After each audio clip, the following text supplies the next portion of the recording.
Malinis nga, pero may laman ba? Hindi sapat na maayos ka lang. Reflection from the Gospel of Matthew, chapter 12. At ito po ang sinasabi sa Matthew 12, verse 43 to 45. Kapag ang masamang espiritu ay lumabas mula sa isang tao, siya'y gumagala sa mga lupaing tigang upang maghanap ng mapapagpahingahan. Kung wala itong matagpuan ay sinasabi sa sarili, babalik ako sa tahanang aking pinanggalingan. At ito po ang sinasabi sa verse 44. Unawain po natin ito ng mabuti. Pagbalik niya at makita itong walang laman, malinis at maayos, aalis muna siya at magsasama pa ng 7 espiritong mas masama pa kaysa sa kanya. At papasok sila at maninirahan doon. Again, that's why the title of this reflection message is, Malinis nga, pero may laman ba? Hindi sapat na maayos ka lang. At tingnan natin kung ano ang mensaheng nakapaloob dito para sa ating present situation. Welcome to Morning Mirror, your daily reflection. Kapatid, yes, may mga tao na tumigil na sa bisyo, umiwas na sa toxic relationship, inayos na nga nila ang buhay nila, naging disiplinado na, naging tahimik na, naging okay na.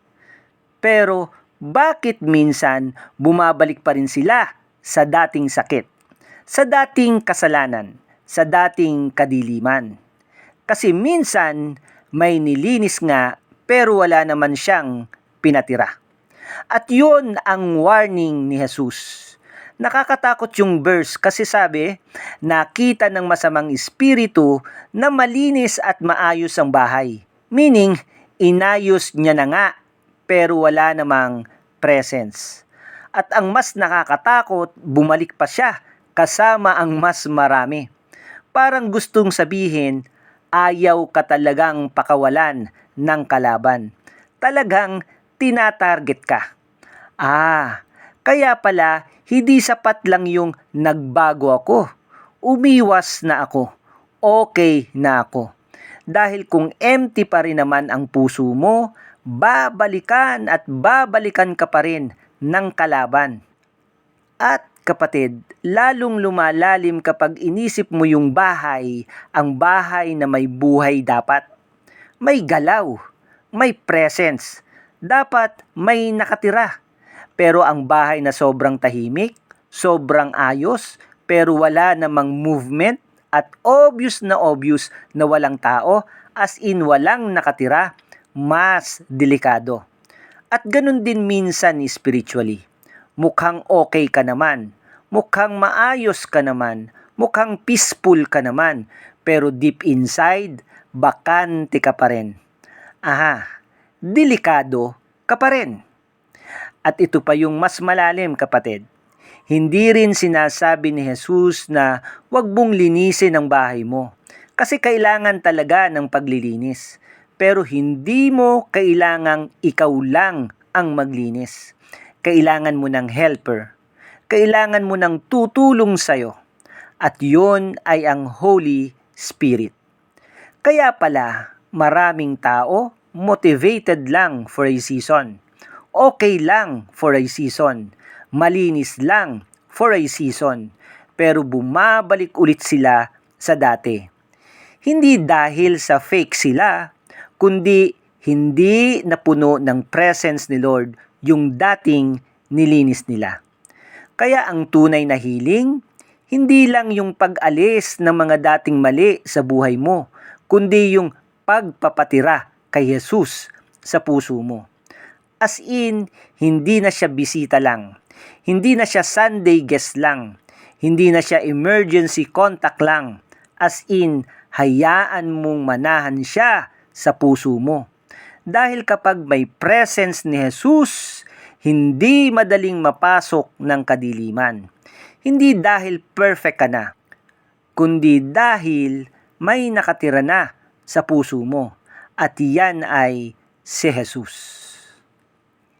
Let us pray.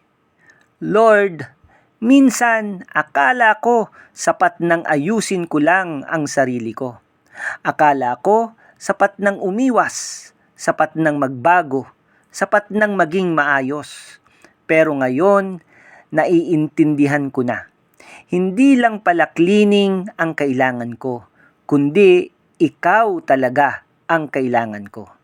Kailangan kitang manirahan sa puso ko. Kailangan ko ang presensya mo. Lord, manatili ka sa buhay ko. Hindi lang bilang bisita, kundi bilang Panginoon ng buhay ko. Holy Spirit, manahan ka sa puso ko. Kapag may mga parte pa sa akin na bakante, ikaw ang pumuno. At huwag mong hayaang bumalik ang mga masasamang bagay na inalis mo na sa akin. Salamat Lord, dahil hindi mo lang gustong linisin ang buhay ko. Gusto mo rin dito ka na manirahan. Sa pangalan ni Jesus, Amen. Hindi sapat na malinis ang puso mo. Kailangan may naninirahan doon.